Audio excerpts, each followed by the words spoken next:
May God be with you all. Postal Service workers from across Atlanta have been sentenced to federal prison after they agreed to accept bribes in exchange for delivering cocaine.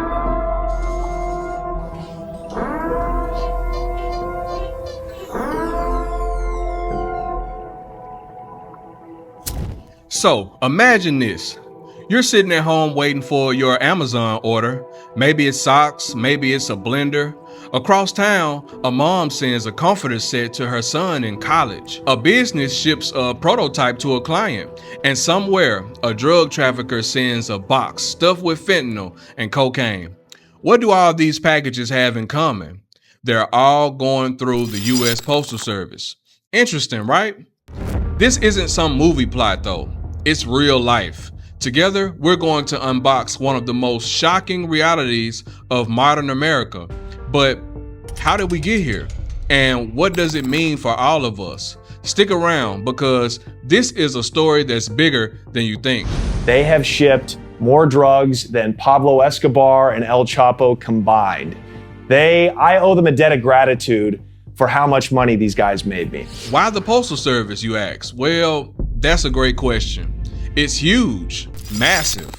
The USPS processes over 425 million pieces of mail every day. But here's the problem. The USPS was built for scale, not security. Traffickers love this chaos because their illegal packages can blend in like a needle in a haystack, or in this case, a brick of cocaine in a mountain of Amazon boxes. This immense volume makes it incredibly easy for suspicious packages to blend in with legitimate shipments. Whether it's a bustling city or a remote country town, the Postal Service reaches every corner of the United States, giving traffickers access to it all. But size isn't the only reason. Let me paint you a picture. Private carriers like FedEx and UPS, they're like that nosy neighbor always peeking through the blinds. UPS was the worst. They rip off a lot of packages because it goes to a sorting facility in Kentucky before it then gets shipped off to its final destination. And a lot of their workers will rifle through the boxes looking for drugs. So we lost a few packages that way. They have fewer legal protections, so the proper enforcement can easily inspect packages. USPS is protected by federal privacy laws like the Fourth Amendment, where officers need a warrant to open packages. For traffickers, that's like wrapping their crimes in a layer of legal bubble wrap. What do you think? Oh, not guilty. It's a no-brainer. So let's talk about the hot spots, where these packages come from. Domestically, Atlanta, Colorado, California, Chicago, and Kansas City are major hubs. These places are trafficking epicenters, and drugs move through them like water through a river. Internationally, shipments from Mexico, China, and India flood the system with synthetic drugs and counterfeit pills. These hotspots exploit loopholes in customs enforcement, sneaking in deadly substances that are smaller than your AirPods case, but 100 times deadlier. And let's not forget about accessibility. The Postal Service has countless drop-off locations, mailboxes, and post offices where packages can be sent anonymously. Many of these locations allow traffickers to avoid direct contact with postal employees altogether. And another key factor is screening, or rather, the lack of it. Domestic USPS packages often bypass the rigorous inspection processes applied to international shipments. This makes it significantly easier for traffickers to move drugs within the country undetected. And even when packages are flagged, tracing their origins can be a challenge. USPS doesn't always require detailed sender identification, meaning traffickers can use fake names and addresses with little risk of being caught. The question remains, how can the system adapt to fight back while continuing to serve the millions of Americans who rely on it every day? Now, here's where it gets rather confusing. Traffickers are master illusionists. Inside, there's cake and frosting and smells like carrot cake. Yep. Appears to be cocaine. They send drugs disguised as candy, stuffed into teddy bears, or hidden inside books. In one case, drugs were hidden in a hollowed out religious text. Yes, the Bible. In another, a trafficker packed meth into protein powder containers, banking on customs officials assuming it was for bodybuilders. And if that's not sneaky enough, they'll slap on a strip of Amazon tape to make their packages look legit. They've got creativity rivaling the best Halloween costumes, but with far worse intentions. Let's look at the variety of drugs being trafficked. Mary J? Oh, tons of it. Cannabis, for example, remains one of the most commonly mailed drugs, especially between states with differing legalization laws.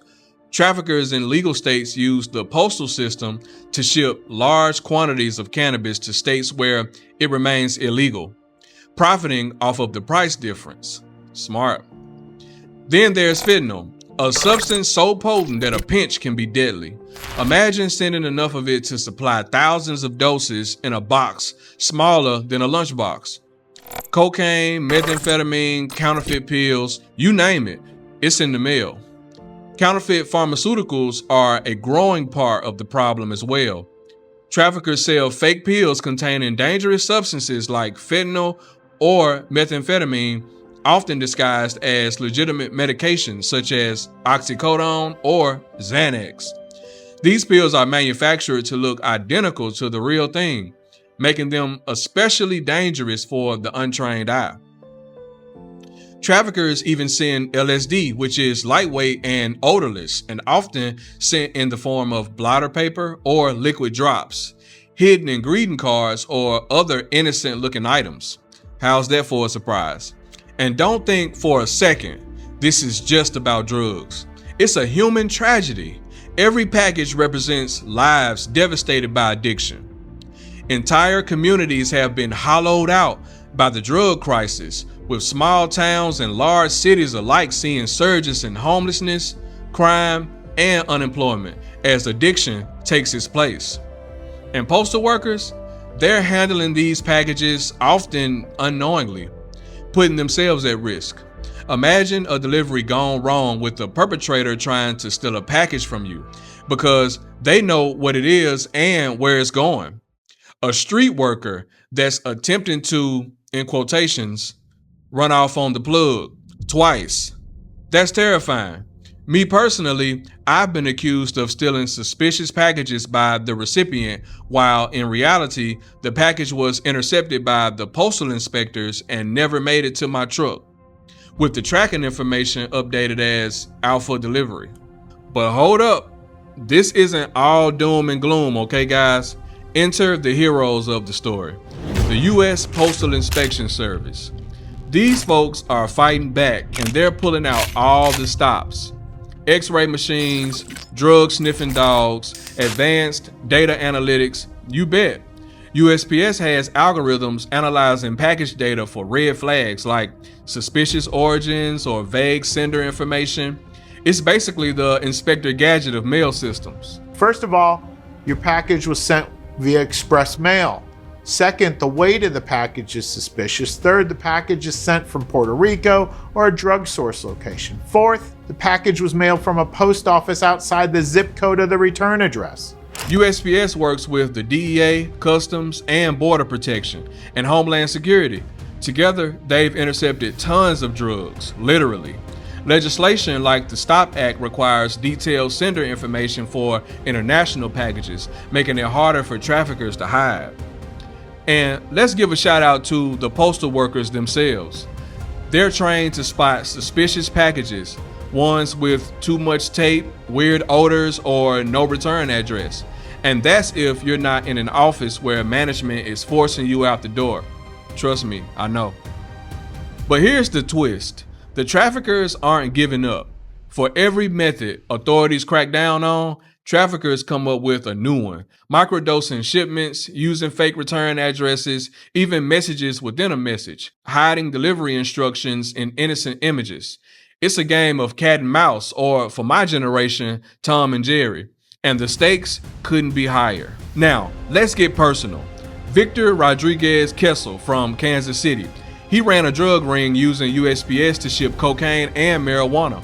His downfall? A single flagged package led to his arrest and a treasure trove of drugs, cash, and firearms. Then there's Omar Griffin from Atlanta, a trafficking kingpin whose empire crumbled when one intercepted package of cash unraveled his entire operation.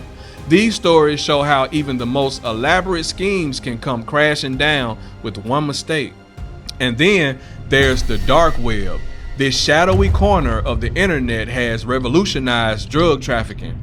Sites like Silk Road and Alpha Bay turned into digital marketplaces for illegal substances, with USPS often becoming the delivery method of choice. Let's talk about John, a college student from Indiana. He ordered what he thought was Adderall from a dark web vendor. Instead, he received counterfeit pills laced with fentanyl. He took one pill and sadly never woke up. The anonymous nature of the dark web paired with the scale of USPS creates a perfect storm for tragedies like John. But law enforcement isn't just sitting on their badges. They've taken down major players like Ross Ulbricht of Silk Road and Alexandria Kazis, aka Alpha 02 of Alpha Bay, proving that no one is untouchable. So, what's the takeaway? This isn't just about stopping packages. It's about saving lives. Over 80,000 Americans died from opioid overdoses in 2023, many involving fentanyl. Each package intercepted is a potential life saved. It's also a reminder that this fight is far from over. Traffickers are constantly adapting, and authorities have to stay one step ahead. Now, I want to hear from you guys. Do you think the USPS is doing enough? Should they tighten security or find new ways to balance privacy and protection? Drop your thoughts in the comments below. Like this video, and remember, if something seems too good to be true, like a 90% off sale on Temu, it probably is. Stay curious, stay safe, and let's dive deep into Temu in the next video. See you guys there.